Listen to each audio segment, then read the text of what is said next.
What up, everybody? You are watching another Raging Diecast podcast episode. We got an absolute banger for you today.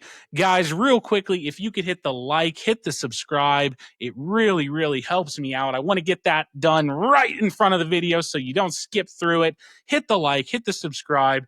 Guys, our guest today was initially supposed to be my first guest on the show ever. That fell through, and it's probably a little bit of a good thing that it did because we have some developments that we will talk about, which we would not have had if he was the first guest on the show. Great friend of mine, one of my best friends in the whole wide world, Shane, aka the Car Collector on WhatNot.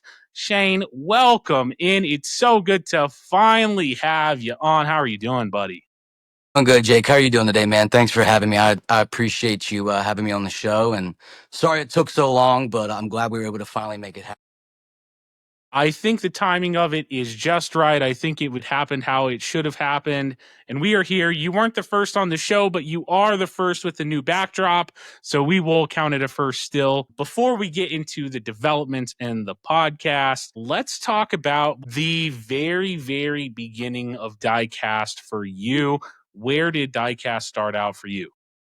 Like most people, as a kid, picking out dollar cars here and there when you go to the store and, asking your parents, can I have that one? And then sometimes it's no. And then you just have that excitement to come back and get it at a later date. Really, it's just since I've been a little boy, I've always played with Hot Wheels. Oddly enough, I used to smash Hot Wheels when I was a kid and play like junkyard and like crash them up, kind of like I'm still doing, on the stream. So Huge shout out to Florida LSX for that.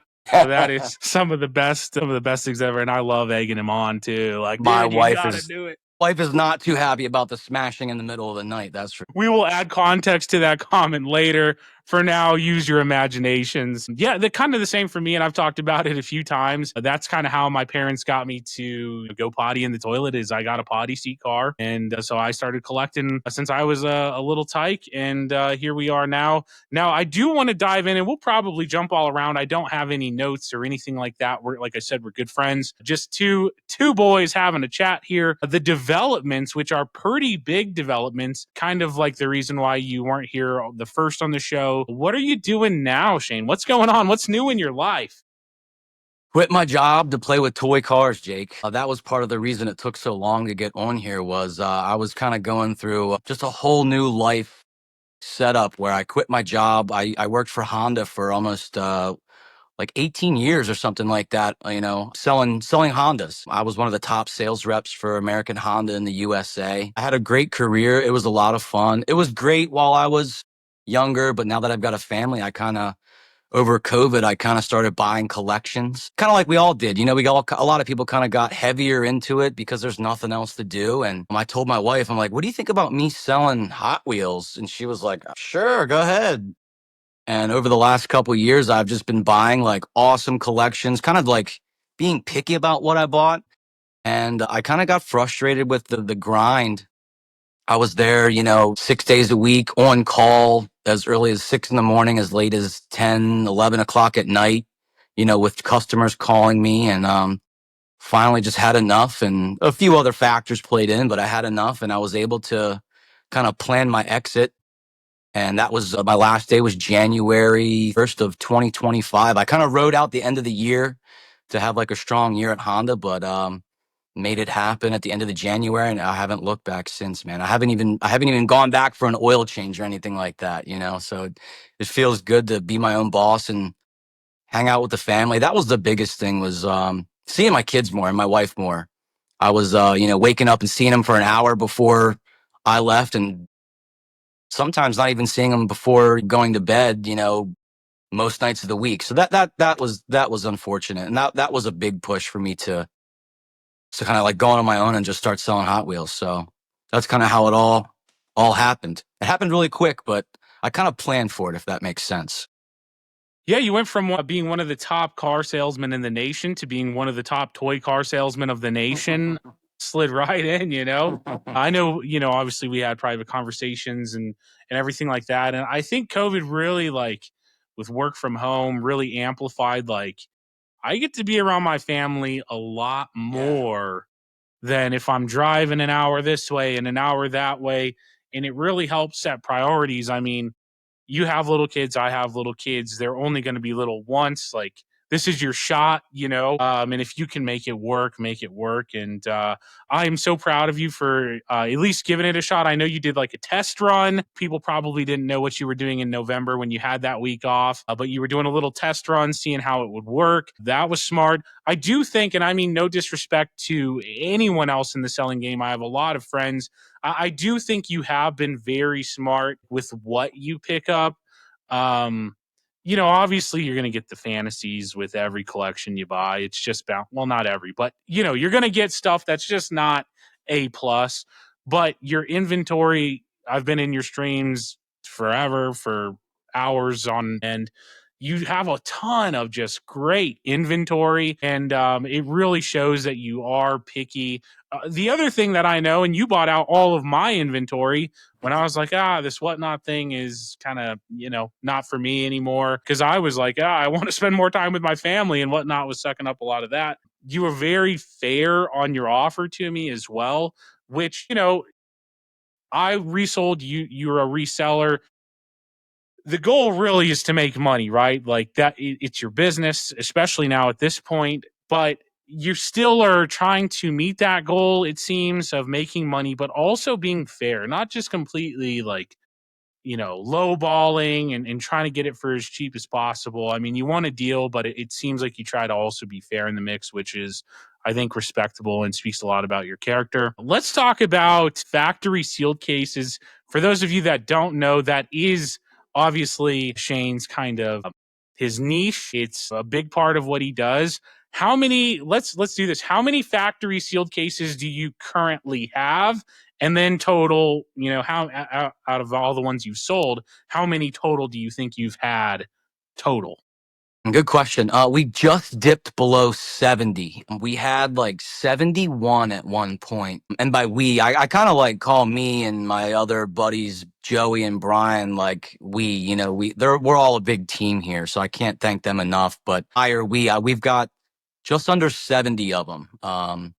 And I scour. I do whatever I can to get them. You know what I mean? I'll pay premiums for them. I drove to Iowa and back, Ohio and back multiple times. I track them down on Facebook Marketplace, and I'll mail people shipping labels, like old timers that aren't really good with shipping and logistics and stuff like that. I'll mail them a check, you know, with a prepaid shipping label, just a slap on the side. So all they got to do is mail it. I try and make it easy for some people.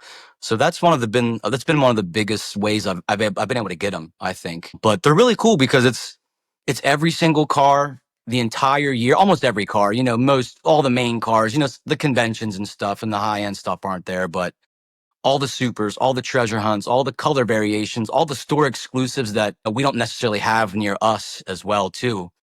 So it's cool to like kind of go back in time and you know 10, 20 years ago, all these brand new cars. So I think it's a really cool thing that I do, that other people do it as well too, but I've definitely, I don't want to say gatekeep the market, but I buy as many as I can. I hoard them. It's part of, I collect them, but I also don't mind cracking them open and selling some to other collectors. And on so you just at below 70 total. How many do you think you have ever have all of that? Um, we've done, I mean, some cases I've done 3 or 4 of them. Like I've done a bunch of the newer ones. You know, as they get older, they're harder to find. You know, some of them are one of 250 or one of 500 or 450. So those I don't crack open. They're kind of like diamonds. You know, it's like the fake diamond market. You kind of release them into the wild slowly instead of just dumping them all. Um, I would say I've probably cracked close to 50 of them.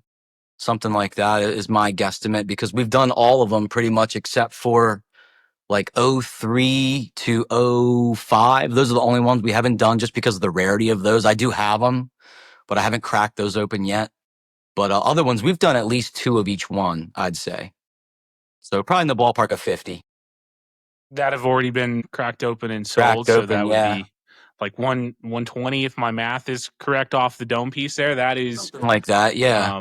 Yeah, that's bonkers, dude. And then you got to, obviously there's different numbers. The older cases have less cars and all of that, but like these newer cases over 400 Dude, cars, like that's they insane. take so long to burn through them. It's like when I tell my wife I'm running a factory seal case, we start at like 7 or 8 p.m. and she's like, "Oh God, I'll see you tomorrow."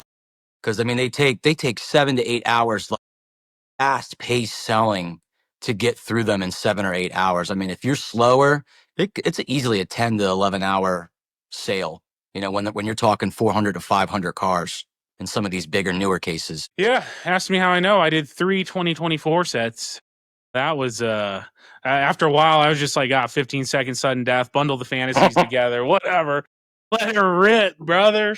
But I think I'm always gonna clown you for that.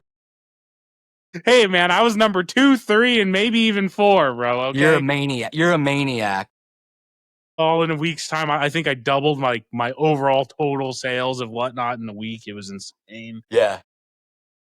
Aside from factory sealed cases, I know you have a ton of other stuff. How many just like cars total do you think you have just chilling right now? You want to see them? Let's take a look. Let's look.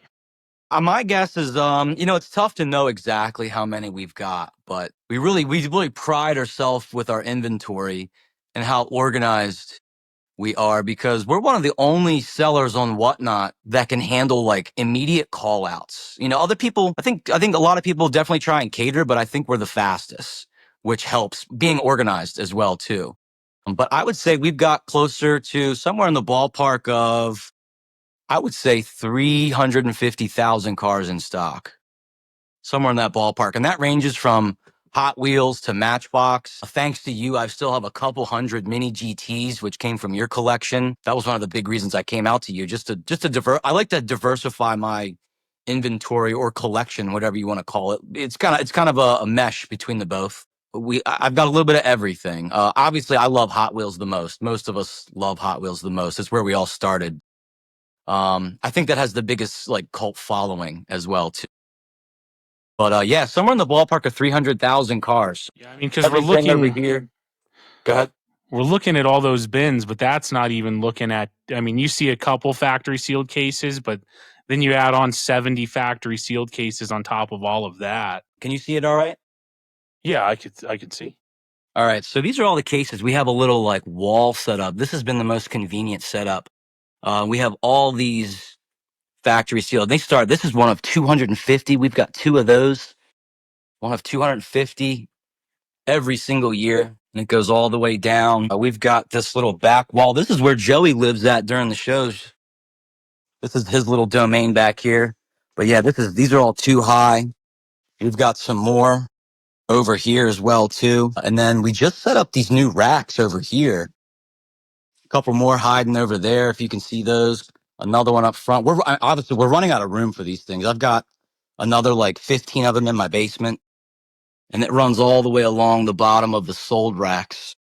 So we had to expand with the racks over here as well too. So Yeah, that's just bonkers. And I will say, like, one are like someone calls out the randomest car, you have it in literally 20 seconds, and that is definitely a testament to Joey and his organization. But yeah, the other thing is like a lot of people who are selling, they don't have that volume. Like, they have kind of like maybe what I had, maybe a little more, but they don't have like the obscure of the obscure. It's like, I want that pink Jeep Wrangler, and I'm making something up, and like 20 seconds later, you're like, here, someone asked for it, here it is. it's almost like a challenge for Joey, honestly. Like he gets so much enjoyment out of like finding that exact car in like 30 seconds. It's really cool to see like how fast he can like hop on and get it right to the customer, which is cool. And I think that's one of the reasons that, our prices tend to bump up a little bit sometimes, because the key is selling something that they want to buy. You can run stuff all day long, but if you don't have buyers there for what you're selling,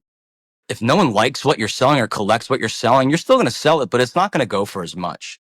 So when you're constantly like shifting what you're selling, like we're running classics and someone wants premiums or JDM, you kind of have to like be flexible, if you're going to sell the volume and get more money for it. Yeah, I mean that's huge because when I was streaming, people would be like, "I want Boulevard number 20," and I'd be like, "I know I have it, but it's buried and I can't get to it this show. I'll pull it out for next show." And I think a lot of streamers are in that boat. Yeah. So it is nice. It's almost like their search engine. They come to you, "Hey, I need this super random car," and you're like, "Bam, there you go, take it." Yeah, we've got everything organized down to like, it starts at like Chevy and then it goes down to submodel like Camaro, Chevelle, El Camino, and then some of the popular models like Mustangs, Camaros. We even have them subcategorized down to like ranges of years. So if someone calls out a 69 Camaro, we've got a bin from the 60s to 70s, and then another bin with like IROCs and Zs, and then another one with like the newer Camaros, like the ZL1s and stuff like that. So that way, it's just we don't have to dig. We pull out a tote. We have smaller totes, if you can see in the middle. The small totes are all like the show totes, and then up top, those are the bulk things.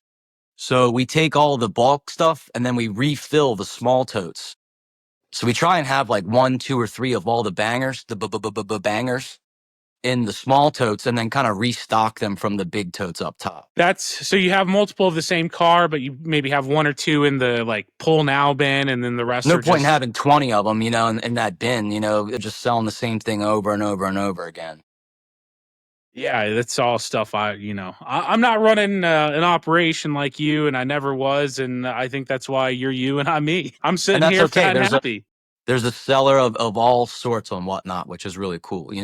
That's the cool thing about the app and the platform is you can sell once a week like I used to, if that's what fits your lifestyle. Or if you want to go volume, you can run multiple times a day, every single day, like some of the bigger sellers. Yeah, let's switch it up and talk about the elephant in the room here, or I guess we should say the skyline in the room, because I'm sure people want to hear about that. Tell us about your skyline. So it's kind of, it's like every kid's dream to have a skyline. I've had a few 32s, 33s. I import cars. I've imported cars for 12 years or so, something like that. I started with a Honda Beat once they became legal, and I started importing those. And it kind of just snowballed. I would kind of take that money and buy something cooler the next go around. And I bought a car. I bought a Honda Beat and just figured it out. I had no idea how to get it here.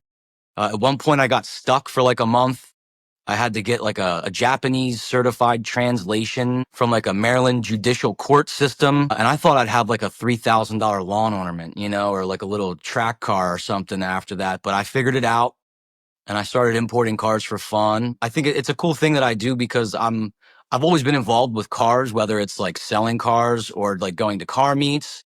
Everything I do is kind of like, it's all about cars, so that was a nice way to make the shift as well too. And I've got a lot of support from my other car hobbies and like work people, which has helped me grow this as well. I have people from my work, the car scene that come in, my Facebook friends that all come in and buy cars, which really helps. That's been a blessing, is just being involved in the car community has made that transition easier. But back to the yellow Skyline, I had a white Skyline. I bought that and the yellow one at the same time in Japan. The yellow one I fell in love with. I wasn't really looking for a specific car, but that one wasn't legal until like a year and a half after Skyline R34s were technically legal, like the first production date. So I had to let this one sit for a year and a half.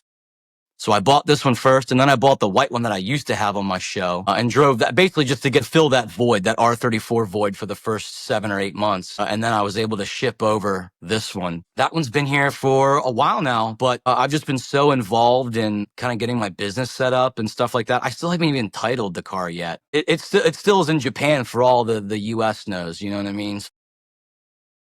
But we've been tinkering with it a little bit. We've done some mods on it. I think next week I'm going to finally tag and title it. Now that spring's here, it's been one of the reasons, like, I don't care about driving in the winter times. I think I'm going to finally get it set up and take it to some car meets. Now that I have all this free time, I'm unemployed now. So.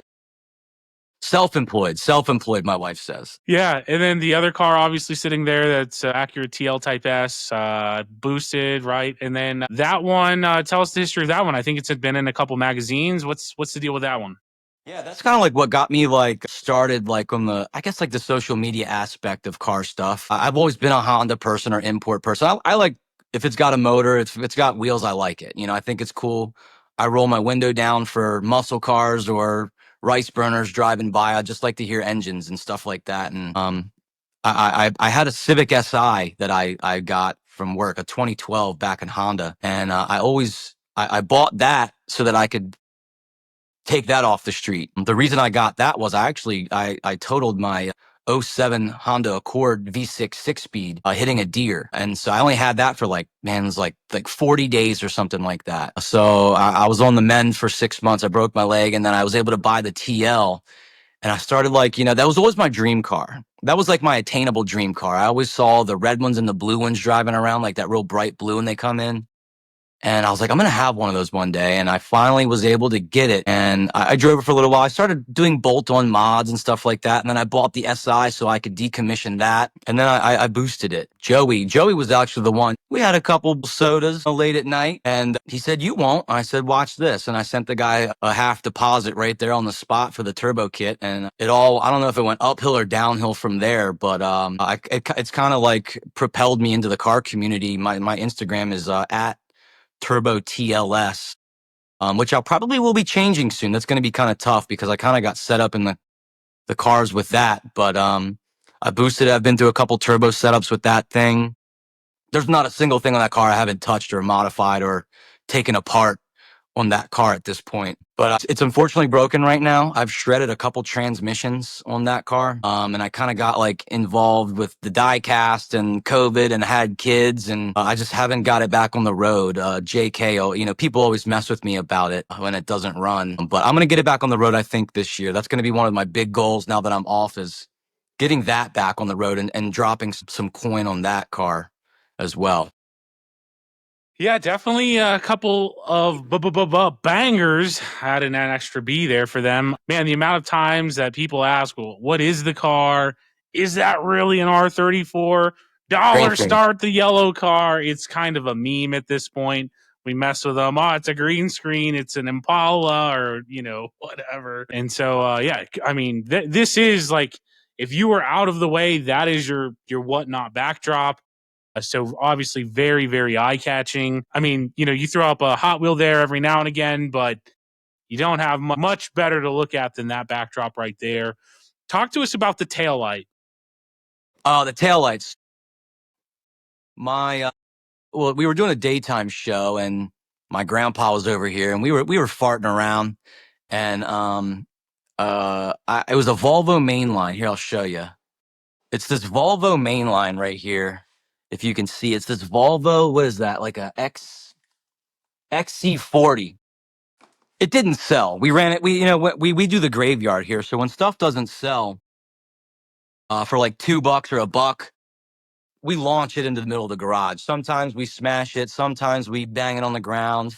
And at the end of the show, we sell the whole lot as the graveyard. We make a little fake tombstone. It's all just, it's a bit, everything's a bit, But I took a baseball bat, one of my kids' like foam baseball bats and, tossed the car up and hit it. And I did it once and I had to another car and I did it again with the Volvo. And man, it did a line drive right into the taillight. And like I was saying before, there's not a thing that hasn't been touched on this car, and it's no expense spared on this car. It's a $2,000 set of custom taillights from China. They only make the TL in China, Canada, and the US. So this is a Chinese domestic taillight where it's got some, you can't see it. Obviously, it's all taped up and stuff. They're custom tails as well, too. I was like silent for about 5 minutes after I did the line drive. The main line busted out of the protector case and went right into the taillight lens. Luckily, after the show, I hopped on eBay and somehow, some way, I mean, these are one of 30 in the US, like ever. Somehow, some way, this guy that hoards TL parts had a left hand or a driver's side CDM taillight on eBay. So I was able to pick that up. I still haven't changed it. This was almost a year ago. I still haven't fixed it, but I have it. So I'm halfway there, I guess. And now we have the Volvo's tape there paying homage to the incident. Joey did that, yeah. Joey's been one of the creative people on the show, which helps a lot having Joey here, and he's always thinking of something goofy and fun to do during the live streams, and that was one of them. Yeah, and we will talk about Joey for a little bit because and I mentioned it earlier, Florida LSX or whatever. Some guys will have you smash cars. Like I think it was $100 car or Silverado or something. $120 purple factory sealed square body Silverado, and just said smash it. And I think I hurt some feelings that day. It hurt me. It was fun because it was a show. I mean, dude, we went from having like 100 people and 120 people to like 240 people watching us smash these $100+ cars. And that wasn't the only one, dude. He bought like $400 or $500 in factory seal cars just to have me smash them. The customer's always right, so I'm just doing what the customer's telling me to do with them. I know he was, I kind of told him he wouldn't, but he was like, he messaged me on the side. He's like, I'm eyeing that Zamac R34 factory sealed. And I said, Dude. he won't do it. And people were having to outbid him to save it. I'm so glad. I think he misswiped. I think he was trying to buy it, but I think he fat fingered it and missed it. I think he would have done it had he actually like got the right swipe. I think he was still trying to do it. Yeah, so he's made it interesting. And then another instance that was just absolutely hilarious was, I don't know, someone was complaining or something, and all of a sudden little violin music comes on, and there's this tiny little violin you start playing. Everything's a bit, man. Everything's an opportunity to make something funny, is the way we see it. We don't it's a job, but if we can have fun doing it, that's part of WhatNot. It's a show alongside of selling stuff. And that's what sets people apart from other shows and other streams, is doing something different, not doing the same thing. We don't have to sell a car to everybody, and that's okay. It's okay if people are there to watch, to enter the giveaways. I don't care what they're there for. It all is part of just the big picture in my opinion. So we need the people there just hanging out and talking smack. We also need the big heavy hitters coming in to buy a couple $1,000 every show. You need everybody. It's a combined effort from everybody in chat, for sure. Yeah, and people just hanging out in your shows, it's boosting your numbers, which is helping the algorithm, help you be higher on the list. And so Makes me people look don't cooler. realize. Exactly. People don't realize, like, them just sitting in there, whether it's for the givey, whether it's for the show, like it does help you. When you log on WhatNot, you go to the top, you sort by most people, and that's usually the most fun and the craziest stuff that's happening on WhatNot, is the people with the most viewers. So that's what I've pushed to have, is to try and have just a good set of viewers, and it makes people join because they see other people there having fun and watching. It's curiosity, it's human nature to, when you see a crowd of people watching a street performer, you walk up and what are they doing?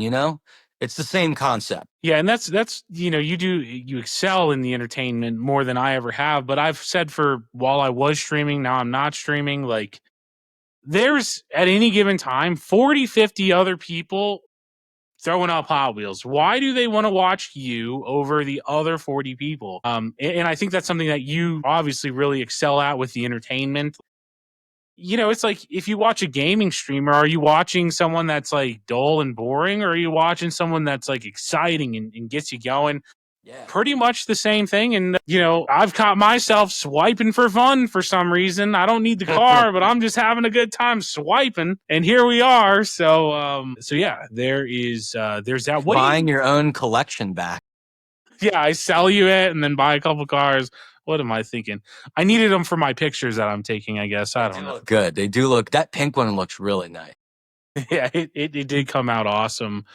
What do you think about, obviously Hot Wheels bread and butter, and that is like, that's like the main category, right? Like, if you throw up a mini GT or a Hot Wheel, odds are people will want the Hot Wheel. It's just, that's like the brand that gets people into it. They have everything from, like, I played with this when I was a kid, to like the high end, your yellow R34 convention piece that's at one point was over $1,000. It maybe dipped a little now, but they have everything from, fantasies to the high of the high end, which is appealing because it's like, my kids play with it, but then I have mine, which is like my collector pieces. What do you think about, and this has been on my mind lately, because honestly, they've been popping off, like Kaido House, Pop Race, Yeah. things like that. What do you think about that? What do you see in the future?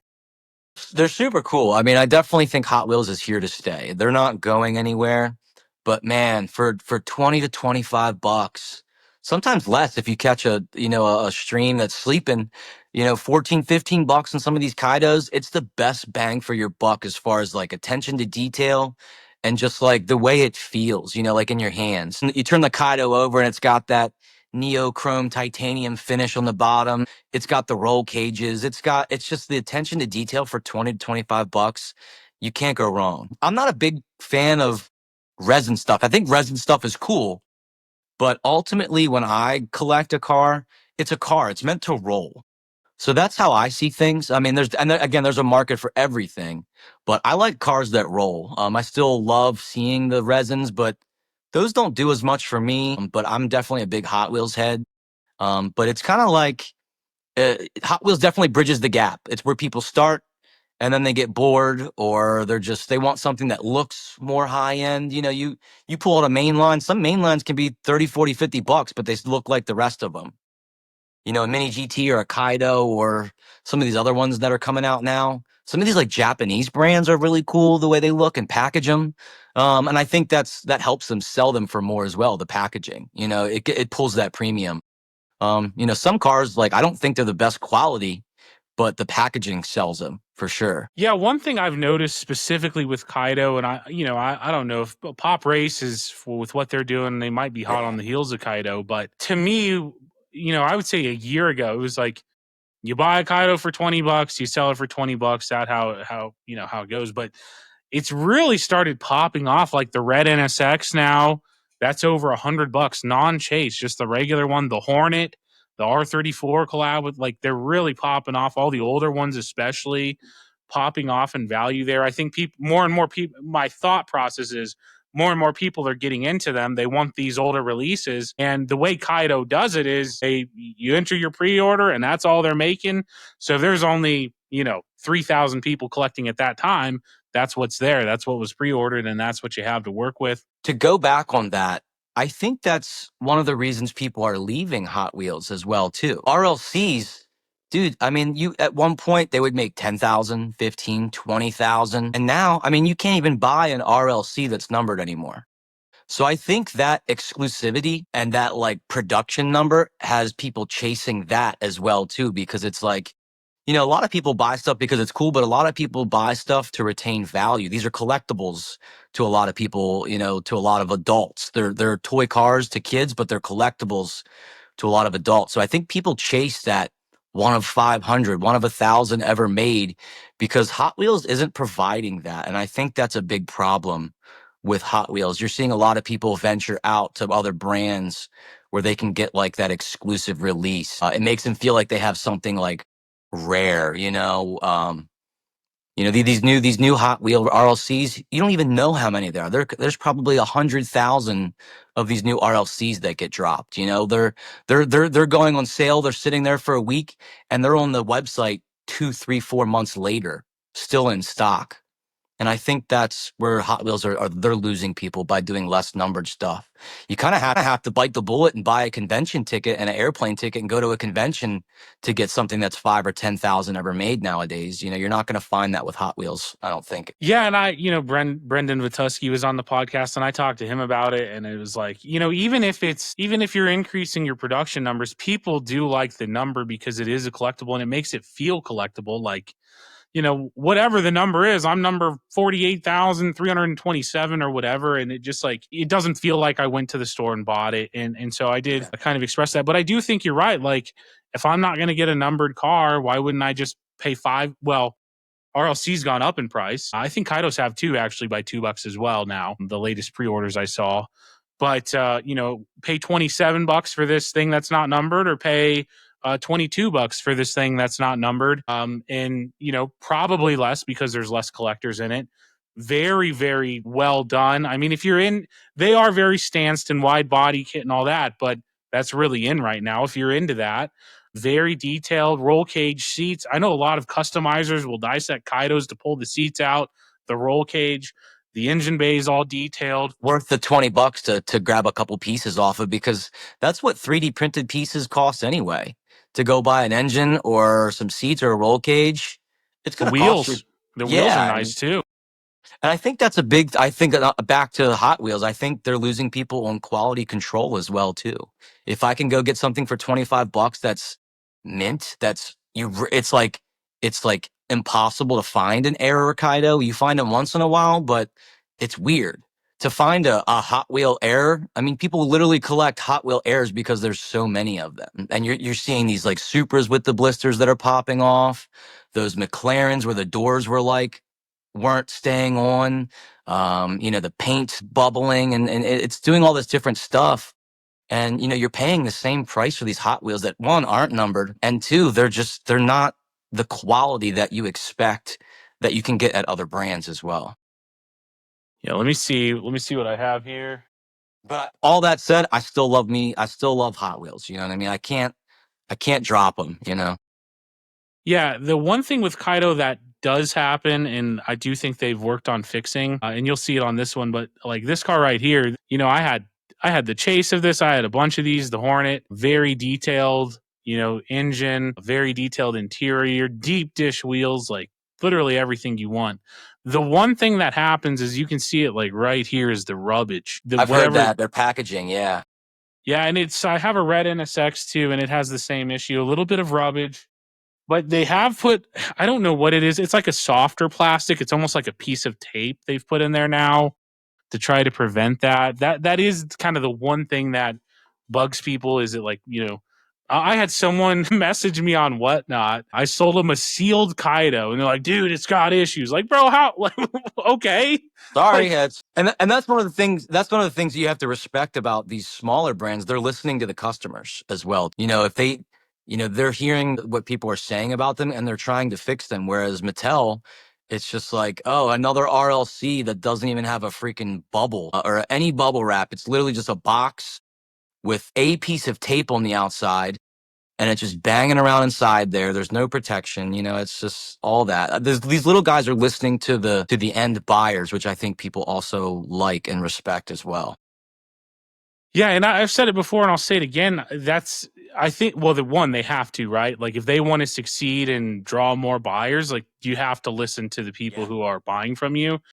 But I also think we're gonna be the ones to benefit. If you have Pop Race that's popping off and Kaido popping off, and maybe we get a little competition in here and they're pushing each other, the one who wins is us at the end of the day. I don't know, Mattel. I bet you Hot Wheels for Mattel is so small for what their business is. They do Uno. They have so many different things. I feel like it's one piece of the pizza. Exactly. Whereas, like, you get, Junimai, who was a Hot Wheels designer who left and created Kaido House, where it's, he has his car thing and his car scene too, but this is like Kaido, his baby, though. This is like his baby. Exactly. And so, he's really driven to see it succeed. You have the new brands coming up, like, hey, I want a piece of the pie too. And Pop Race, this is what we do. So that's kind of interesting to see. And I hope it helps push Mattel, because I was a very big Hot Wheel guy. I still am a Hot Wheel guy. But you can't turn a blind eye to these brands that are listening to their customers, putting out a quality product. You can't just write them off, I don't think, because like we see now, Kaido House is really popping off. I think people are sick of no numbers. I think people are sick of the quality control, and they're saying, "Hey, I like diecast cars. What else is out there?" And here we are. Yep. It's like Hot Wheels is the gateway drug. You know what I mean? Exactly. It gets you going, and then you're fiending for some more, baby. Stuck, dude. What's a brand maybe that we haven't covered that you think is like just super underrated? I mean, Kaido's the one for me. That would be my answer. Some of these, like, I mean, again, I was mentioning earlier, some of these like Japanese brands that you see, like, what's it, Ilai on WhatNot. Some of those like Aoshimas, those are really cool because they're like very low production, and they're like cars that you wouldn't typically see made into models or die cast. And I think that stuff is really cool. Brands that are making cars that you don't find every day at other brands, or like models, like, car models that, you can't find anywhere else. Yeah, Aoshima is super cool. My buddy Jacobs JDM does a lot of the Aoshimas and the Tamikas and all the Japanese stuff. He has a guy that gets him shipments, and he has all that cool stuff. And I And like that. JDM license plate. Oh yeah, that's right. He Jacobs JDM got you that. What do they call that? A glow plate or? Shout out to Jacobs JDM for the glow plate, dude. Official Japanese. This is a real tag from Japan. Number 34 for the R34. And when you turn the lights on, it does light up. It glows, which is nuts. Yeah, you can actually get these at the DMV in Japan and run those on your cars. Yeah, so, I do think a lot of stuff, like in the Aoshimas, they're in blind boxes too. So you kind of make a game out of it. Like, you stack up cars. There's a chance potentially at a chase. It's not in every case, but you could potentially pull a chase out of there. And, they're using real automotive paint on the Aoshimas, I Oh, believe. that's cool. I didn't know that. Yeah, it's I believe I heard that. I could be wrong. I'm usually never wrong, but I could be wrong all the time. But yeah, it's a whole other world that I'm honestly scared to go into because, well, one, I already got a problem, but two, he was showing me these pieces that are $1,000 and the whole front clip comes off, and Yeah. there's a lot out there. And then the China brands, a lot of acrylics from China are doing. I've seen a lot of people running good. those things recently too. I mean, they're going for $30-$40 all day. And Yeah, I think the China brands, they're making castings that people want too. They're making the heavy hitters. They're doing the Hondas, they're doing the Skylines, they're doing the Chevy square bodies, the Porsches. They're making stuff that people actually want to buy instead of like random stuff that they want to make, Yeah, and it is kind of interesting because there's, like, from my understanding and my very minimal research, a lot of the same, like, there'll be different brands, but it's all really the same brand. I don't know if they rebrand for copyright reasons or what, but, like, they'll use different brands, but it's really the same thing. But one brand that I've kind of liked, that I got my hands on was CM Model. They do some cool stuff, like with that R35. I think I sent you a couple of them. You can have, well, yeah. You could you can have roll mode and it rolls, or you can just easily clip the wheels off, put on stance mode and it doesn't roll. But again, resins don't usually roll anyways. You can have it stance mode if you have a diorama. That's cool. I just saw a new Porsche that CM Model did where you could do just the normal like 911 little air lip, or you could put the big wing on it like the RWB, or you could take it off and show the engine. And they're doing a lot of cool stuff. And that's what I'm talking about with, like, the competition is just going to push people to be more innovative for what these things can do. And, I'm excited. I'm really excited for the future of diecast, to be honest with you. Yeah, I'm excited to see where I'm excited to see other brands. And again, some of these brands take their stuff to the next level too. Hopefully Hot Wheels as well. I would love to see Hot Wheels really take it up. And I think we might see that, obviously, so Elite 64, let's talk about this. Yeah, they I was just gonna did the mention Porsche. And then have you seen the AE86, the Turn 14? No. Oh, dude, it's slammed wide body kit. So it really seems like they might be listening and doing the slammed wide body kit thing, because there's an AE86 that's the Turn 14 drift car wide body kit. It is slammed to the ground, but I guess still rolls. Obviously, we just had the Porsche, the Advan Porsche. The Chaser was my number one. The Chaser is my favorite so far. One, because they've never done a Chaser, you know what I mean? Which was really, really cool. Yep. The Pandem Datsun, the 240. That's awesome. A banger. Yeah. Elite 64 is like, not opening parts, but it really seems like maybe they're doing more of the modern, the Chaser was the first car that I believe that had camber from Hot Wheels. I could be wrong, but I believe that's the first one. And then you had the Pandem, which also had camber. So it seems like, Elite 64, there's been a few misses. All right, let's keep it real. Whatever that thing was, that was a miss. Yeah, that little blue thing. Yeah. I don't know whose idea that was. Miss. but they have been hitting with the Porsche, the Chaser, the Datsun, like no opening parts, but who cares? I mean, Pop Race, some of their stuff, like here's a Pop Race. This one doesn't have any opening parts, but it's got the deep dish wheels. It looks good, you know? Looks good, yeah. I'd rather have something that looks good rather than having a door or something that opens, for no reason.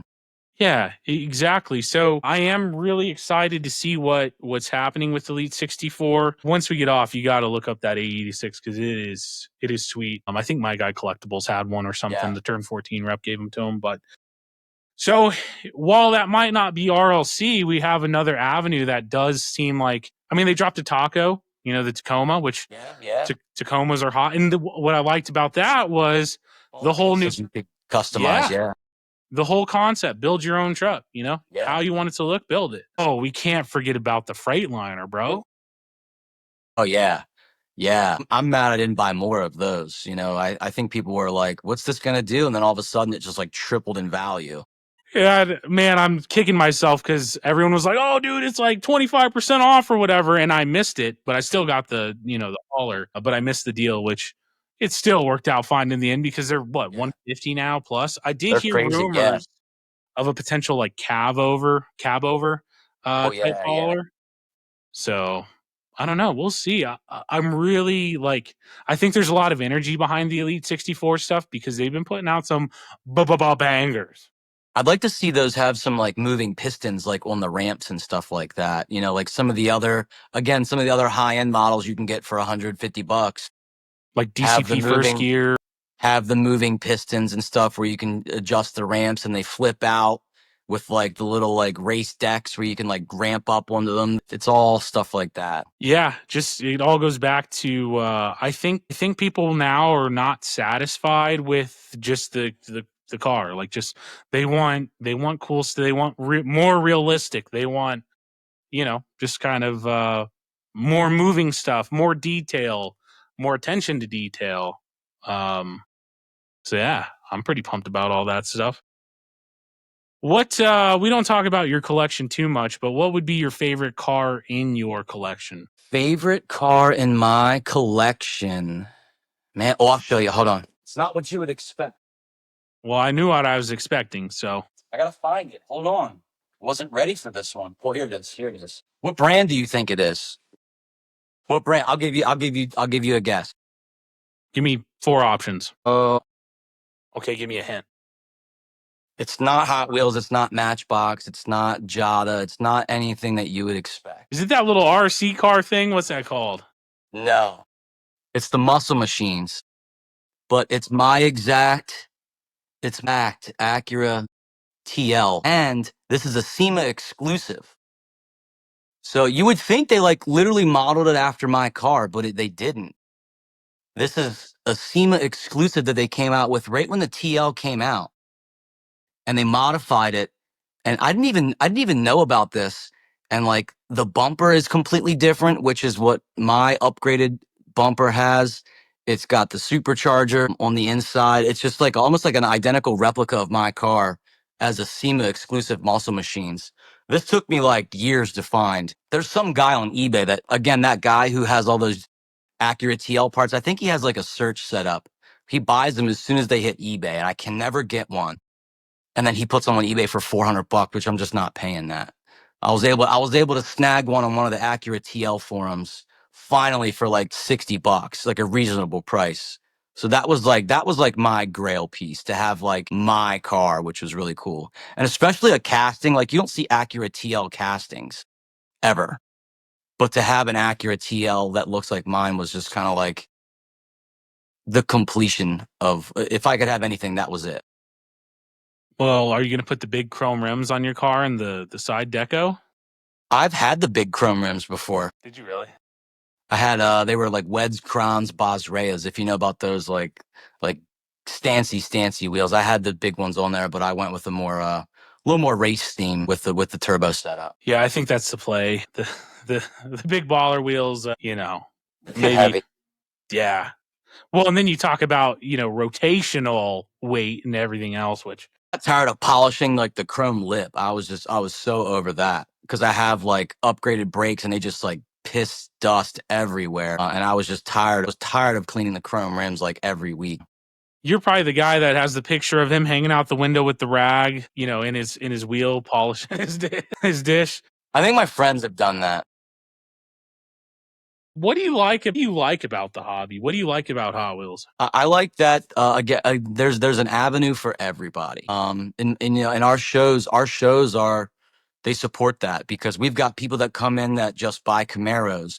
We have people that come in and buy pink cars. We have people that buy the factory sealed stuff. I have buyers that just come in buying fantasy stuff. No matter what you like or what you collect, there are Hot Wheels for you.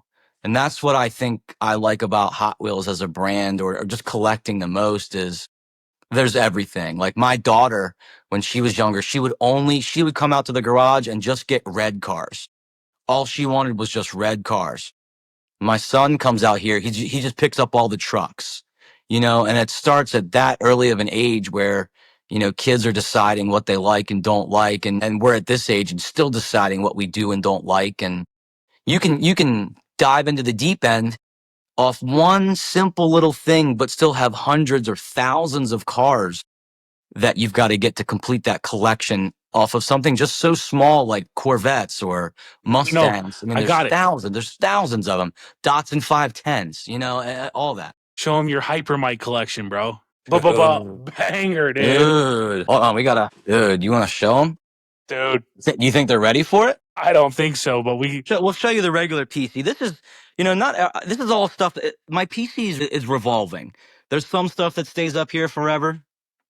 This one I got from Jacob JDM, the little tuned guy. Yeah, I think I see that mini GT I sent you. What's that? I see that gold top secret that I sent you up there. Yeah, yep. I keep everything that's a gift. I keep. I never sell it. That's like my golden rule. If it's a gift, I keep it. But here's my PC. I've been I've slimmed down my PC. I'd have a couple non-Skyline stuff, but like the convention Skyline, that was another awesome one. That's Joey's car. I don't know why that's still here. I hold part of his PC apparently. But like stuff that I think is cool, eventually I might sell that, but I think it's badass right now. And just all these other mini GTs and tarmacs and stuff like that. But this is always rotating. But dude, look at the Hypermites in the drawer, dude. Jeez.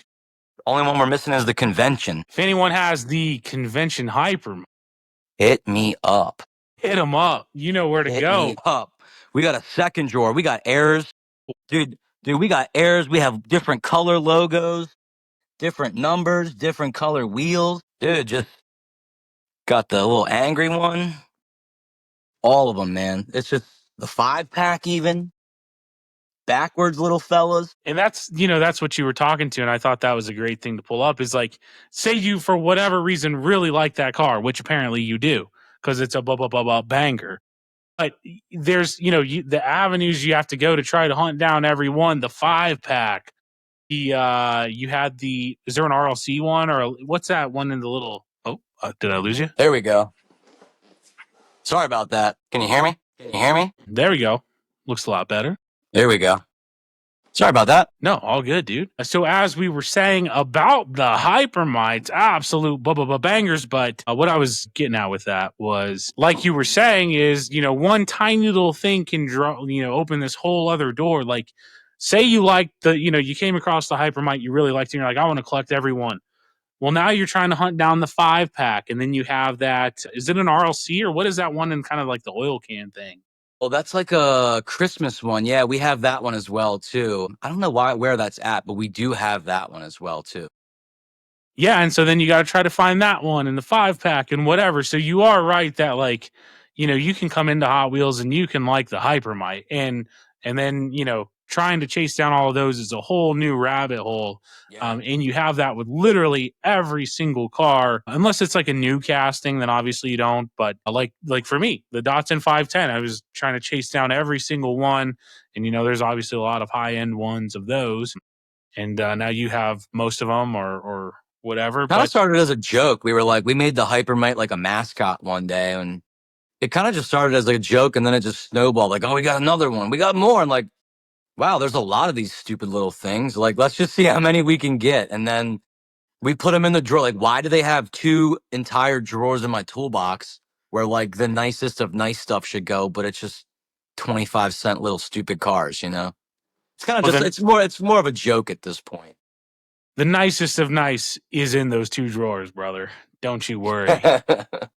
But yeah, and I like that about collecting too. And for me, my collection kind of like you, and I don't know if if you being a reseller ruins it or what, but like my collection, like yours is ever evolving. Mine is the same. It was like I had tons of chases and supers, and then I was like, just dots and 510. So I sell it to buy other dots and pieces, and then I sell that, and now I'm apparently I'm doing Kaido, and so it's just it's ever evolving, and you're just always chasing something, which is I think that's the fun about it.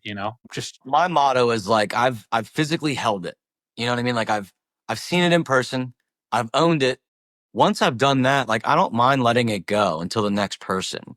I keep some things. Some things I may never get rid of, but and I'm a salesman at heart. Everything's got a price tag too. If I'm selling something, if I got the right person on the hook for 150% of what I can go buy it on eBay for, I'll go sell it and buy another one. You know what I mean? It's not a big deal.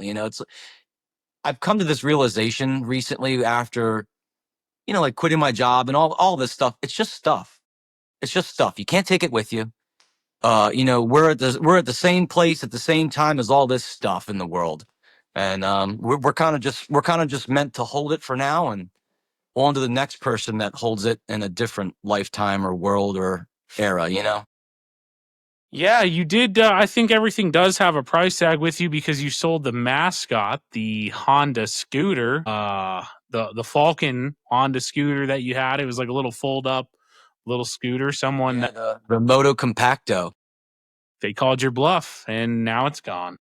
That you know what? He was like, dude, running. I'm like, all right, well, this is the price that I would sell it at. And MCCC Chris came in and just swiped right. I don't know if I doubted him, but I didn't. I wasn't expecting it that quick. At least, I mean, I got the wrap on, and I kind of miss riding it around. I would ride around with my kids and stuff, like around the driveway and stuff. But it's got to go for that price tag. It's got to go. I mean, we literally set it up on that stand, that show. I got the stand from a Honda. It was the dealership display stand, and Joey was not happy that I brought that home, dude.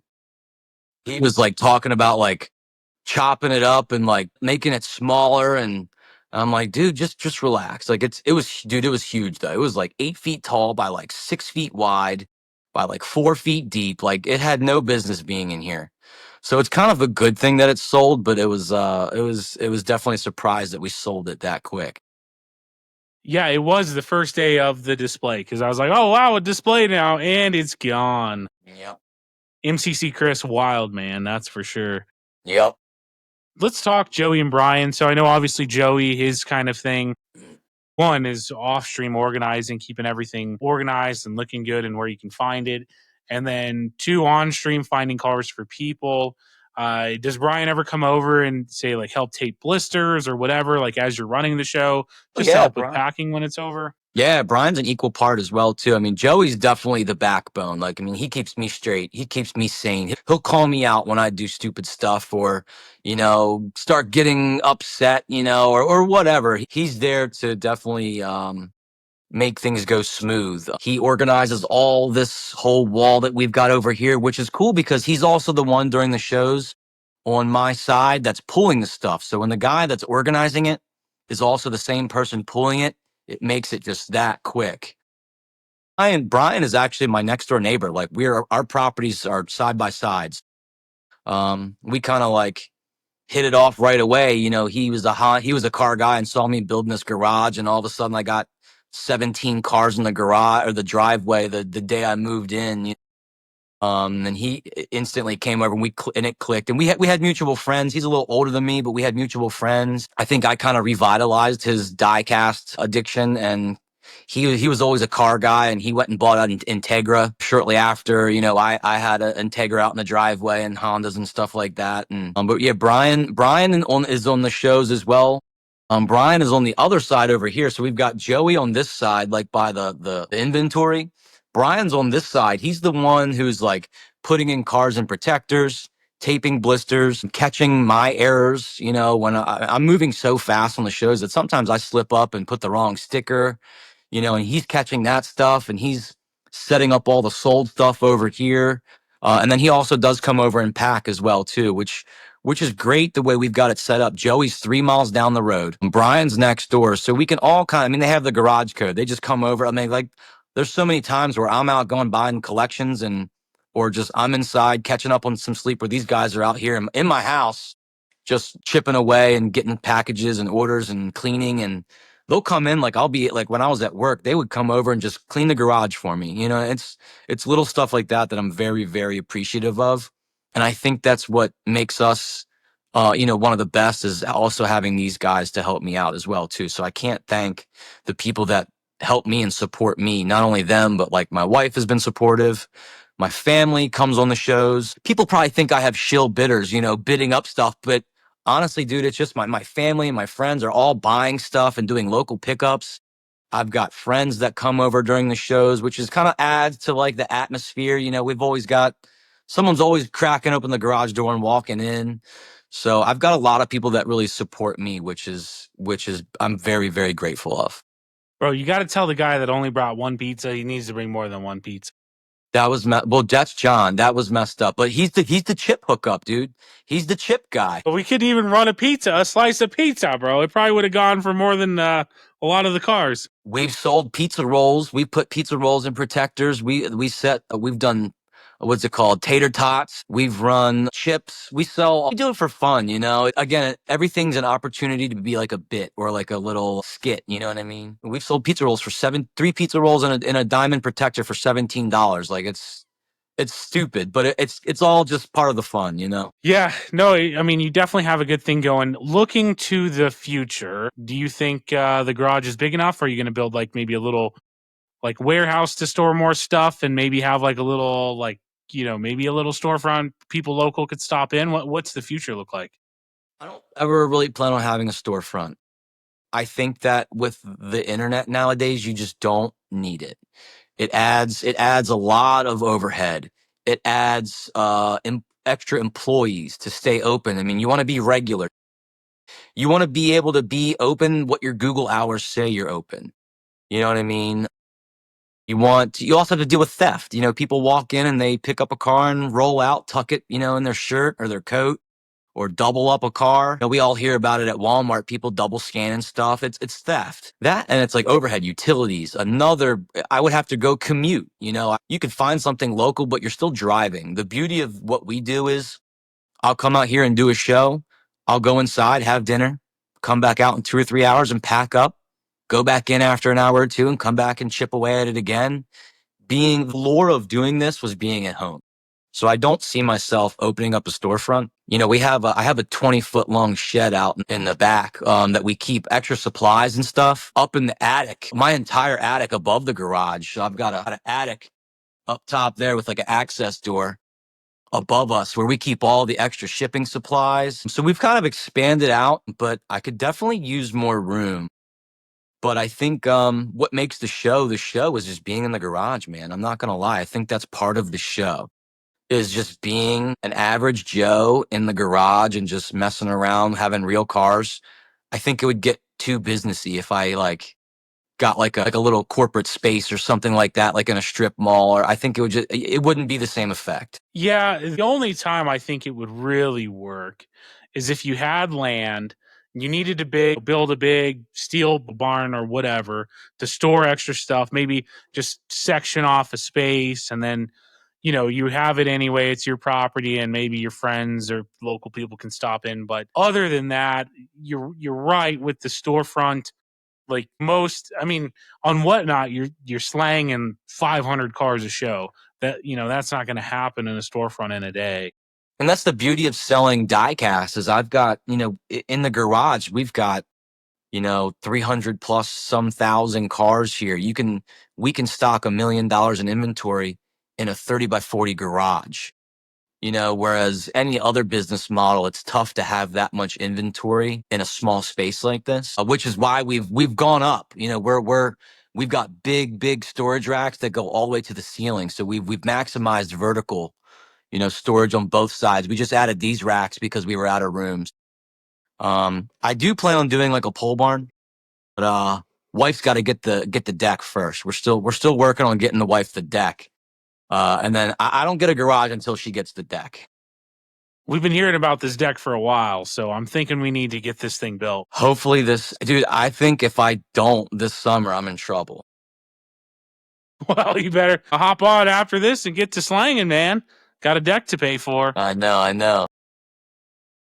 There was something that I was going to bring up second.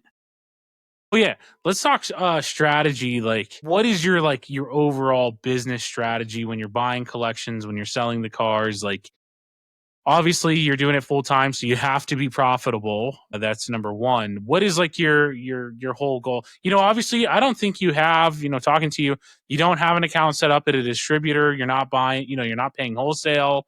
That's not your strategy. And quite frankly, I don't think that's for when you're paying fees on whatnot and shipping supplies. There. Exactly. When you buy a mini GT or a Kaido case brake, they're what, $14-15 a pop. Plus the fees, plus the materials. I mean, you're lucky to make $3 or $4 on each car in a case brake like that, right? I mean, you've done them before. It's not lucrative unless you're mixing in other stuff where you get really lucky. You got the right buyers paying $30 a piece for them. The money, and I get more enjoyment buying collections.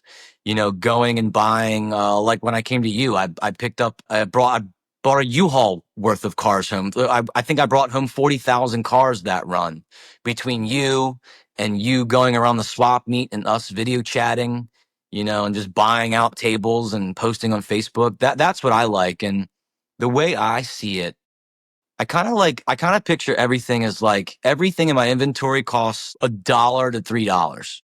So that way, if I start pretty much everything at $2, $2 or $3. If I'm out of the car for $2 or $3, I break even. Above and beyond that, it's all profit. Obviously, like the way I buy, I like bigger the better because it brings your cost down. When you buy, I tell people I don't like buying 50 cars because people want more when they're selling you less. If I'm buying 50 cars, those people are going to want at least 50 to 60, 70% of what they can sell it on eBay for, because they're comping it in their mind. So the way I do it is I'll go buy 5, 10,000 cars. As long as half of them are awesome banger cars, I can get out of the rest of them. I save the daytime shows for like the main lines and stuff like that. So there's ways to get out of them. We do our Toys for Tot fantasy drive at the end of the year and kind of get rid of all of our fantasy stuff that way. We do it in lots. At the end of the shows, if there's not a lot of graveyard cars, we launch fantasy cars and just throw them and people buy them just because it's part of the bit. So we have an avenue to get rid of everything, and we kind of have a way to get out of everything for our cost. So all the good stuff that we're selling is it's all profit. So I kind of see everything. Like when I ask people, I'm like, how many cars is it? I want to know how many cars that I'm buying so I can kind of figure in my head, like if I'm getting 5,000 cars for $6,500, I'm in at $1.50, $1.25. It all makes sense that way as long as it's good stuff, Obviously, you buy stuff because you like it. You swipe right on someone else's stream because you might like it or you want to support them. And then you resell it and you lose money. It's not a big deal. You know what I mean? But when I'm buying stuff, it's the bigger, the better. Hit me up if you have a collection you want to sell me. I'll drive anywhere. I'm unemployed. So I'll drive to California. I'll fly out. I'll drive back. So there's nowhere I won't go at this point because I'm not constrained by like my work schedule now. So hit me up if you want to sell a big old collection. But, and finding them in different avenues, Facebook marketplaces, bro, is a cheat code. It is just a straight cheat code. You find people that unfortunately pass away, where a family member is stuck with a bunch of cars and, I come in and buy them for like you said, a fair price. I try and be reasonable. They're happy. I'm happy. Or someone's moving out of their house, going to college and they need some college money, or they used to collect. I have guys that used to collect and they're just not in it. They've been in their basement for 5 years and they want to build their real race car. It's all stuff like that where I kind of come in. Unfortunately, I've had to buy collections where people couldn't pay their bills. They got to pay mortgage. I had a guy where he had a like a quick lube shop, like a mechanical shop. He had someone working for him that wasn't doing the books properly and stealing money. So all of a sudden he had this massive bill that he had to pay. And I came in with I made him an offer, we negotiated a little bit, but he was happy. I was happy. He kept his real business running because he was able to get rid of his fun stuff. And it's all just different ways to find collections. Another big thing is making sure that you're shipping, that you're buying that stuff cheap as well too, because shipping can absolutely crush you. Just like the cars, the more boxes you buy, the better. You don't want to go to Walmart and buy 10 boxes. Those boxes are $3 or $4 a pop. If you go on to Amazon or eBay or the Boxery or all these different Uline, Granger, you can get boxes for 50 to 60 cents a pop. Good quality stuff. And I try and recycle stuff. My wife there's a new Target or Amazon Prime delivery every day. So I'm always like, save the bubble wrap, save the paper, let me get that 974 box because I can use that in a giveaway or something, And it's all about recycling stuff. I mean, you don't want to save trashed material because the integrity's gone. But if that box has been used once or twice and it hasn't been beat up, reuse it. Ask your friends for boxes. Like her parents saved me boxes. My grandparents saved me boxes. I've got local guys that all come over when they trade stuff or I buy their collections. They give me their RLC boxes. One guy is a dentist and he saves all these like perfect little like 8x6 boxes for me that we can recycle. I find bubble wrap on Facebook Marketplace for $13 a roll, like monster bubble wrap rolls for $13. You go to Walmart, that same roll is $35 for half the size. So if you can really shop the shipping materials, because a lot of time, us as sellers, we're eating that. There's no handling. There's no handling on WhatNot and Mercari. It's just shipping. They're just paying shipping. They're not paying the handling part. So that's up to us. So if you can be smart and be in every order for $1 an order, that's the key, is also saving money on the back end as well too. Yeah, so I mean, really, to simplify it, maximize profit, minimize cost, and you're off. Don't do the ed where you buy high, sell low. Do not edit. Yeah. That's for sure. Buy high, sell low. Guys, if you want to see someone get robbed, go to Ed Field's stream. But I used Granger because they were local, so I looked at Uline, they're not local, so I would have to pay shipping here. So Shipping's I looked at Granger to ship materials, yeah. Yeah, so it's like, all right, well, I have a Granger here, and honestly, the boxes were twice as thick as the Walmart ones, way sturdier, and you're paying, like you said, 40 cents a box or something, whereas Walmart, it's a few bucks. And then, Bubble Wrap American Bubble Boy is what I used, and I did search Facebook. I know a lot of people have super cheap bubble wrap around them. For some reason, I don't. But yeah, it's all about make as much as you can on the car and get it to them as cheap as you can, but don't skimp the cost. Make sure it's protected. Yeah. That's one of the big things that we pride ourselves in is the shipping. We've got 1-day ship time, almost 40,000 items, 5-star reviews, and everything. We try and make not like an art piece, but we want the cars to get to you as you bought them, as you would expect them, that you would sell them. We want them to get to the customers. So, and it's less hassle dealing with broken stuff all the time. We'll take the extra time. Any metal-based car, premium, high-end piece, protector, we're going to tape it. We're going to bubble it. It's worth the extra 50 cents. It's worth the extra minute on every order just to keep it tight. We've all seen it. Other sellers on WhatNot that just put the car in the box and send it. I've seen them put them in bubble mailers. Bubble mailers, yeah, dude. I mean, and there's still sellers actively on there doing this. I'm not name dropping, but there's people running some crazy shows that it's just review after review after review of just, these people are not collectors. They're just here to make some money, And I think you can definitely tell who is a collector selling and who is just here for the money, because you get more pride in what they're selling and the way they're packing it as well too. Yeah, and honestly, taping blisters is not fun. It takes a while. I mean, when I did those factory sealed cases, it took me Tedious. like 2 hours just taping the blisters. Yeah. But like you tape but all. You didn't have a single return because they were broken though. No, I did have one complaint because my packer. Your third one in a row. Yeah, it was my third master case, and my packer accidentally left out a super. But here's another thing that sets sellers apart is how they handle it. We're all human, They can easily. That was like my first complaint ever. But I could have easily said, talk to WhatNot, not my problem, But no, I went and paid more for the same factory sealed super, bought it, and then sent it to them. made sure they were happy. And that, I take pride in how I ran things, and I know you do too. You really take pride in making sure the customer's taken care of. I threw in an extra something. At first I thought the guy was scamming me. I was like, what do you mean? There's no way. And so I talked to my wife and I was like, hey, what happened with this Audi? And she's like, there's no way. And then I'm like, are you sure? And she's like, well, there was an issue where I did have to open the box. And I was like, all right.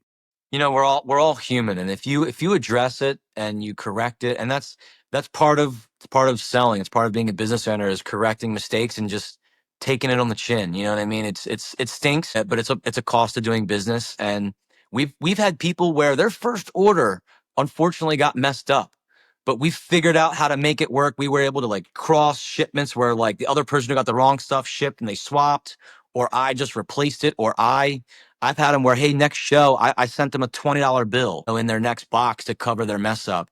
And we've had people where we mess up and they still come back because they see that we correct it and it was a mistake. It wasn't intentional. And that's the biggest thing, is just being genuine when you do make a mistake. And I tell people on the show, please hit us up. If there's a mistake, let us know ahead of time. If there's a mistake, we're going to correct it. We're going to fix it to the best of our ability. Yeah, and that's what sets up, the seller versus the collector seller apart, really, is like, if that was me, that was like, I got everything except this one car, and not, and the dude just told me, oh, not my problem, go talk to Whatnot. Like, I feel I'm kind not of going blown back to off. him. Yeah. I'm not going back to them.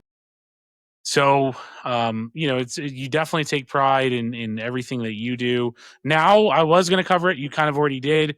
You are unemployed. You can travel wherever the heck you want. So you can pick up collections, which really opens you up all over the country. Shoot, That's the biggest thing. I hear other sellers saying, "Well, there's nothing near me. It's so hard to get collections." Well, you're in the middle of the country. You have to travel. You can't just search a 50-mile radius and expect to get good stuff. You have to go to the source, and that means traveling. I've done trips where I've been gone 4 or 5 days. With your trip, I flew out, drove around Colorado for a day and a half buying collections, and then came state by state buying collections on the way home just to get the good stuff. And you have to travel to the good stuff. Yeah, so if you guys do have a collection, hit him up. You can hit him up on IG at Turbo TLS, which hopefully he changes soon to match the car collector Or image. CarCollector LLC at gmail.com. That's our business email, CarCollector LLC at gmail. If you have a collection, send us some pictures, send us some info and account. That way we can kind of get you a fair offer. But yeah, I'm always down to buy collections. And just to clarify, it is not the car collector. It is just car collector LLC at Gmail. So make sure you get it right there. And then, like I said, he bought me out all of my inventory that I was reselling. He gave me a very fair offer. And if he shoots an offer, you don't like it, either come back and, counter or say no. Like, at least you hit him up and you tried, And yeah, I've worked things out like, Dalla Diecast. I bought out his collection, his extras yesterday. And, we talked 6, 7 months ago about it. And the conversation kind of fizzled out. He said someone else was willing to pay more and it didn't end up working out. And, we spoke a couple months later, 5, 6 months later. And, he had a few more things. I upped the ante a little bit. And here we are. I came home yesterday with $5,000 worth of like insane Porsches and RLCs that I'm super happy to have. So it's all about making sure we're both happy as well too. The buyer and the seller. Yeah, I totally agree. And if you're not happy, then you could try someone else. But I guarantee it probably wouldn't be as fair as an offer as you're gonna shoot. But Shane, what is something that you would like to leave the world or diecast with? Man, I don't know that. That's a tricky question. What would I like to leave the world with? Man, it kind of goes back to work. I don't know if it's about the diecast, but just like being there for my family now. That's one of the biggest pushes, has been being home with my family. Not being not being an absentee parent. Not that I wasn't here. I was just working so much. I want to be known that I was able to find a balance between having fun, working, and providing for my family, which we're able to do now from home, which is what set all this off. I guess that would be the biggest thing. It's, again, like I said, this is all just stuff. It's so cool having a bunch of cool stuff, but you can't take it with you. You don't know what's guaranteed in the next life or what's out there. No one knows. So just having fun is what we strive for. We want people to leave our show and be like, damn, that was a lot of fun. And again, not have to feel like they have to buy something to have fun and enjoy the shows that we do as well. Yeah, I mean, I think you said it great. Get your priorities straight. I think a lot of people's priorities aren't straight. I think a lot of people are chasing they're chasing their career, or they're chasing this, and the things that are most important, your kids, your wife, your significant other, whatever, can easily be set on the back burner when that should be front of mind first and foremost. That should come above all else. And we talked a lot before you did that. I am so proud of you for doing that. Like honestly, that's awesome of you, because Thank you. you were one of the top guys. Like, I know that was hard for you to leave, but again, it just says a lot about you that you set it all aside. You got your priorities straight. You're spending time with your kids, which, if you're a salesman at a dealership, you're working weekends, you're working late. Like, there's no time for family. And I know that was bothering you. So I want to say I'm really proud of you for that. I know you're going to do great things. One, because of all the inventory you have, but two, your character, how you hold yourself, how you represent yourself is massive. You're not out to cheat anybody. You're trying to make an honest living, and it shows, and you have a lot of good things coming. And I've always believed in you. One thing that I would probably like to end with, and I was watching like YouTube shorts, and it's like on these snowboarding videos. I don't know why, but there's like, You're kicking me out? You're kicking me out now? We're done? This is it? I mean, we'll keep going, but let me tell my story. No, so I'm like scrolling shorts, right? And it's like the snowboarder, and I'm in Colorado. So obviously, I used to snowboard. I can still probably, even though I'm fat, I could still hop on the board and shred, I bet. But it's like this guy, it's like a soundtrack, and he's like, I'm sure it came from a video somewhere, but he's like yelling, he's like, "We're alive, baby, get back up, let's go." And then some snowboarder shredding. But it goes right into what you're saying, like, we're alive, we're here, like, live it to the fullest. You're not promised tomorrow. I could not be here tomorrow. This video could not go live. That's just a reality. Yeah, I hope it is. I hope it does go live. It better after all this. They won't even know what happened. It'll all be cut out. But yeah, like, you're alive. Like, get up. Let's go. Like, send it. But yeah, man, it's been so good having you on. Do you have anything you want to? I mean, I'll go another 3 hours if you want. I'm not scared, bro. No, I mean, it's been a lot of fun. Maybe there's a round 2 in our future. Oh, I'm down for round 2. I mean, I got people standing me up, so maybe I'll hit you up when I get stood up and be like, "Hey, hop on." That was me. That was me before. Well, no, but you let me know. I wasn't sitting here just like twiddling my thumbs, That was in a WhatNot show. Not name dropping, but you know who you are. It's all in good fun, Everyone's got stuff going on, but yeah, man. Thank you so much for agreeing to be on. I know you had hesitations and this and that, and then life and everything else, but I wanted to be in a good mental state for all this. And honestly, at work, I wasn't. I wasn't happy being at my day-to-day job, and I wanted to get the initial crossover period done. That's why I needed a month or 2 after I quit my job to kind of get this all set up. And I'm glad I did, because I'm in a much better mental state. I'm happier. I'm healthier. I'm sleeping a little bit more now. My garage is a little bit more organized, thankfully. So I'm glad. I'm sorry that I had to push it back a little bit. I'm glad we did, because I think it made better content in the end. No, I think, yeah, we did it right when we needed to be, and I'm definitely down for a round 2. There is a lot of stuff that we didn't cover that I would like to cover. We kind of glazed over some of it, but some of it I want to really get in there, and we will. But I do want to thank you for being a friend to me. You've helped my mental state. Thank you for pushing me. You were one of the, my family and friends locally, but you were a big push. You were texting me every day. Did you quit yet? Did you quit yet? I'm like, raging, relax, dude. I'm going to, but yes. But you were a big push, and you were always checking in on me, making sure that I was still, gonna stay true to my word of leaving my job. And I don't know if you thought I would. Did you have any doubts that I would? Be honest. Come on. Yeah, there was a month there where I was like, I am. And it was like 2 months where I kept saying it. I know you were hesitant because, well, it's like anything. Like, it's the It's all I unknown. know. It's part of my routine. It was going to work 6 days a week at this dealership, being in a different area. Yeah, I miss the food near my work. I miss I mean, they were my friends, at my work and stuff like that too. So it's a whole lifestyle change. And I still miss certain aspects of it, but I don't miss a lot of it, and I'm glad I did it. And I'm glad you pushed me I'm glad you bugged the hell out of me to do it. So thank you very much. Well, so here's the thing is like, I try to put myself in your shoes and think how I think you would think, which hopefully you don't think how I would think. But it's like, man, like you got, pretty much everything going for you, right? Like, and you're taking a huge step into the unknown. Like you have a paycheck, solid paycheck every 2 weeks coming to you, right? And then you're just going to be like, nah, I'm going to sell toy cars. Like, Yeah, it's weird. so I know the hesitation was real, but we talked about pros and cons as friends, and we won't get into that. Like, was that? I was worried it would be like a novelty thing. Our shows are definitely a novelty show.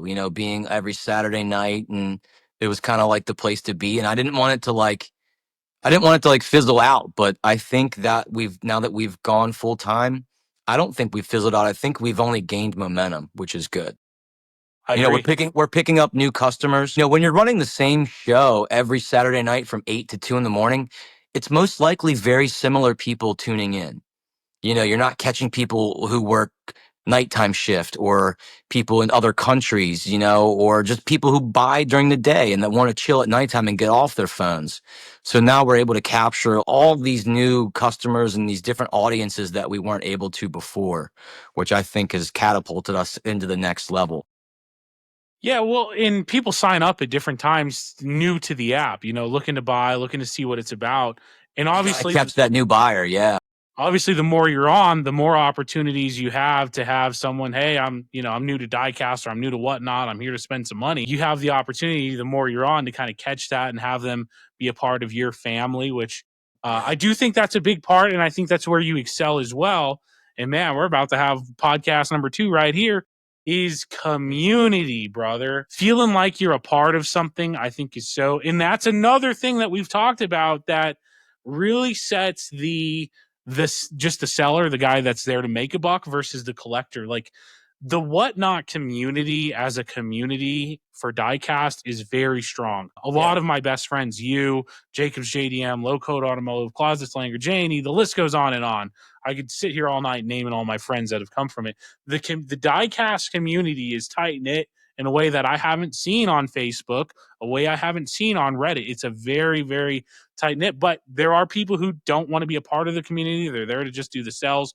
But then you, as a seller, you kind of build your own community within that. The people that are always in your show, right? Like that, people who prefer to watch you. If they're in someone else's stream, you hop on. They're like, oh, I got to go over here. This is my boy. And that's one thing that you do very well, is build a community. You know what people collect. Like, oh, Peyton's collecting Evos. Like, you have all that, and you're like, oh, check out this, whoever, what I just got. And design can be arts after the bone shakers. And like, that stuff. And We pull stuff aside when we get collections specifically for people. I mean, we started a pink bin for Fem's Wish just because she was coming in our shows every show and like, hey, do you have pink stuff?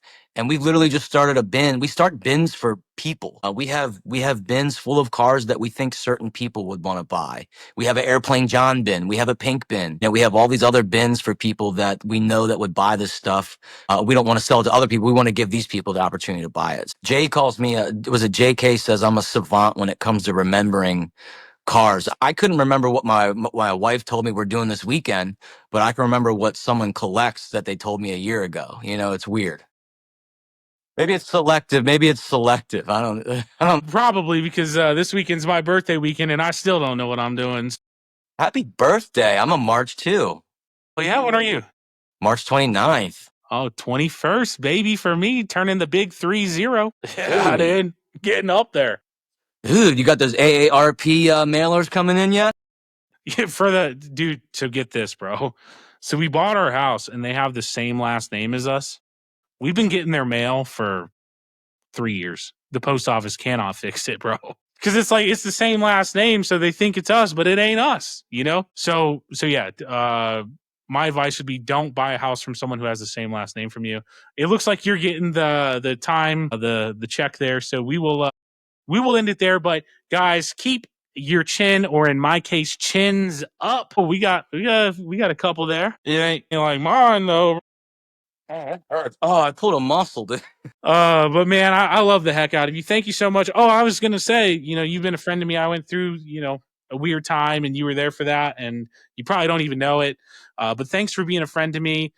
That means more than any. Like I told you, the Diecast, because I've sold to you a few times, and I'm like, I'd rather the friendship be over everything else. And you've been a real friend to me. It means a lot to me. I love the heck out of you. Guys, if you made it this far, thank you so much for watching. We're definitely going to have a round two. Who knows how long it'll take, because We'll talk about how we met and how I got pissed off and you gave me a big old internet hug. we did skip completely over that story. But yeah, round two, we'll go over that. If you are still here tuning in, thank you so much. Thanks for watching us. I had a blast interviewing my friend Shane, aka the Car Collector. Give him a follow on IG at TurboTLS, which hopefully changes soon. Right down in the comments. Yep, it'll be in the description. And then on WhatNot at the Car Collector. You can't miss him with the yellow skyline there. I love the heck out of you guys. Keep your chin up, and we will end it there. Peace. See ya. Thanks, Jake. Thank you, buddy.